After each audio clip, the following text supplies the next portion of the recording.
Okay, here we go. Section 8.1, Factors and Greatest Common Factors, GCF. That's where we get GCF from. It's the greatest common factor. A factor is something you can divide out of something. So when we talk about prime factorization, I want you all to really highlight this word prime. Because prime factorization is taking a number and breaking it down into all the primes that are multiplied, multiplied together to give you the 98. Now this is where we use that ladder method from last year. And we drew the line underneath it like a division. But the key was we could only use prime out here. And remember, a prime number is a number that can only be divided by 1 and itself. So there's only one even prime number. That's 2. Every other even number is not a prime because you can divide it by itself and 2. And then the odds, there's no rhyme or reason. You just have to check them and see and use some of the things we've used to determine, like adding up the digits. If you add up the digits and it can be divisible by 3, then so can that number. So like 9 plus 8, that's 17. Can you divide 17 by 3? No, then you can't divide 98 by 3 either. But we do see that the last digit is 0, 2, 4, 6, or 8, so we can divide it by 2, and 2 is a prime number. So when you divide 49 by 2, sometimes you might have to go off to the side and divide, but it is 49. And then now we look and we say, okay, it's not even anymore. So now we have to think about something else. And we knew 3 didn't work either. Hopefully you know your facts well enough that you know that 49 is divisible by 7. And then you have 7 left. And then you can divide the 7 by 7 and you have 1. So the goal is you are doing this. When you're done with a prime factorization, first thing you do is look down the side and make sure that everything you have here is a prime. And it is. 2 and 7 are primes. You should end with a 1 here. That's how you know you're done. And then you just have to rewrite your answer, which is over on this side. So 2 times 7 times 7, which is the same as 2 times 7 to the second. Okay, so let's try another one. Again, upside down. And it's typically good to start with a 2 or a 3 because those are the smallest prime numbers that there is. And you can just keep working off of that if you're not sure. So I see the 2 because it's even. So let's do the 2. 60 divided by 2 is what? 30. Still even. 30 divided by 2, 15. Not even. So we can go to the next thing. Can you divide 15 by 3? Sure. And you get 5. Okay, what can you divide 5 by? 5, and you get 1. That's exactly what we want to see. Are these all primes? Yes. Does it end in 1? Yes. Now you just have to take the answer out of there. So 2 to the second, because there's 2 of them, times 3 times 5. Okay, I suggest you stop the video and try the last one here before I explain it.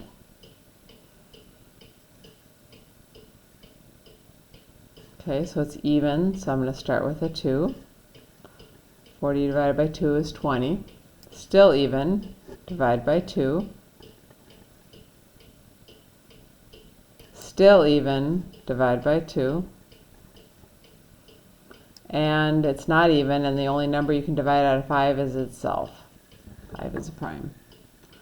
So are all these prime numbers? Yes. Does it end in a 1? Yes. Take out your answer and write it. 2 to the third times 5. This is not your answer. This is your answer. So you can't forget. You don't do the work and then not write the answer down. Okay, so that again is for prime factorization. Nothing else is going to say prime. So nothing else makes you use a prime number other than that. So let's go to the next part here where we're finding GCF. And again, that's greatest common factor. So that means we're looking between two numbers. Greatest means biggest. We're looking for the biggest common factor, the biggest thing you can divide out of both. And as you get better with number familiarity, you start to see the biggest number. Like some of you might be able to go over here and see what that is. But I want you to practice the technique because it never fails. There's something that might trick you at some point and you need to know how to do it. So we're going to set these up and we're going to do a double ladder like that. And now we don't have to, it doesn't say prime, so I can pick any number here that can divide out of both. So I see a really nice one I want to do. Do you see it? You could start with 20. I'm going to start with 10 because I'm just going to assume people might have seen the 10. So 100 divided by 10 is 10. 60 divided by 10 is 6. Can we do more?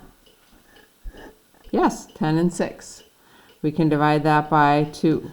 10 divided by 2 is 5, and 6 divided by 2 is 3. Can we take anything out of the 5 and the 3? The answer is no. So now, where's our answer here? Where's our GCF? It is right over here when you multiply. So put that, because some people want to add. We're going to multiply. And the GCF is equal to 20. The biggest thing you can divide out of both of those is 20. All right, let's take a look at the next one. 26 and 52.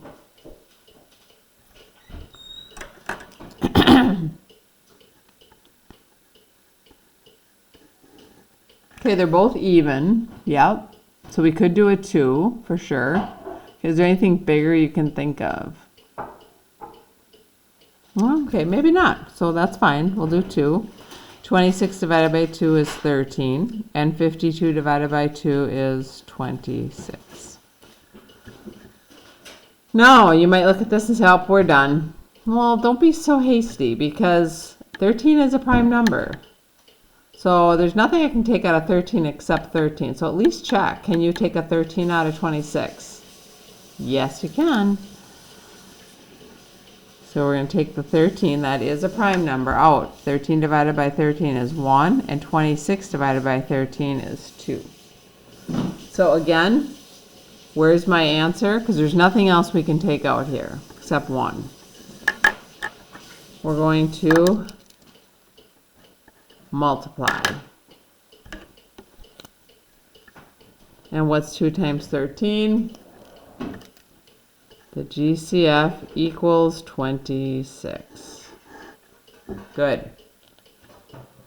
All right, 18 and 27. I recommend you stop the video and try this on your own. Trying to think of the biggest number here. Hopefully some of you saw the GCF, did you? It's 9. But let's say you didn't see that. You just saw 18 and 27. Oh, I could take 3 out. Okay, 18 divided by 3 is 6. 27 divided by 3 is 9. But then you also can take another 3 out. 6 divided by 3 is 2, and 9 divided by 3 is 3, and then we're stuck. Can't go any further. We multiply our 2 answers and get our GCF, which is the answer, is 9. So if you saw the 9 right away, fantastic, you can do that. So you just have 9 out here. That would be 2 and 3, and there's your answer. GCF equals 9. So you don't have to do it the long way. I kind of chose to do it a little bit longer, but you don't have to. All right, now the last thing we have to talk about is the GCF of each pair of monomials. So we got a monomial here and a monomial here. So we're trying to find the GCF for it. So you first have to take into account the numbers, but you also have to take into account the letters. So let's set up our ladder. We can do it with a ladder. 15 and 9. What can you take out of both? Yep, you can take a 3. X to the third and x to the second. Can you take something out of those? Yep, you just pick the smallest one. So x to the second, you can take 2 out of both. So x to the second would go here. Now let's divide this. 15 divided by 3, you get a 5. And if you took 2 out, you're still left with 1x.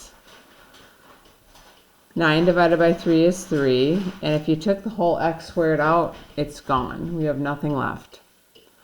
So can we take anything out from 5x and 3 still? And the answer is no. So our GCF is right here, 3x to the second. Okay, how about this one? 8x squared and 7y cubed. 8 and 7. Can you take anything out of 8 and 7? No, you can't. X to the second and y to the third. Nope. So what's your GCF? 1. You can't take anything out of either of them, and so that means your GCF is just 1. If you can't think of any number or any variable, it's 1. All right. Why don't you guys try this last one? Stop the video, see if you can do this yourself. Start with the number.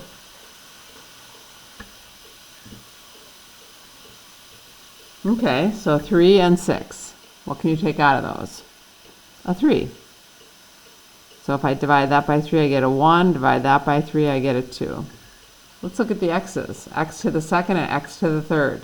I take out the smaller one. And if I take out x to the second, it's all out here, and there's nothing here. If I take 2 of these 3 out, I have 1 left. Anything more you can take out? Nope. Here it is. My GCF is equal to 3x squared again. All right, one last word problem, and we should be all set. The cafeteria has 18 chocolate milk cartons and 24 regular milk cartons. The cook wants to arrange the cartons with the same number of cartons in each row. Chocolate and regular milk will not be in the same row. How many rows will there be if the cook puts the greatest possible number of cartons in each row? Well, the cool thing with this is if you get the greatest common factor here and divide that out, what you're left with is going to tell you the rows. So let's put our 18 here, and that's chocolate. I'll put a little C for chocolate. And 24 here, and that's for R for regular, just for me to keep track. Go ahead. Let's figure out the GCF. What can you take out of 18 and 24? Okay, let's just say 2. Then we get 9 and 12. Okay. Is there anything we can take out of 9 and 12? Yes. 3. 3 and 4. Is there anything we can take out of 3 and 4? No. So we have figured out the GCF. That's over here. That's 2 times 3, which is 6. But when you divided that 6 out, which is what we've essentially done right here, you're left with the rows. You're left with 3 rows of chocolate milk and 4 rows of regular milk. So we will have a total of 7 rows. How cool is that? So you're going to have 3 chocolates. So it'll be, if you're a visual person, you're going to have 3, 4, 5, 6.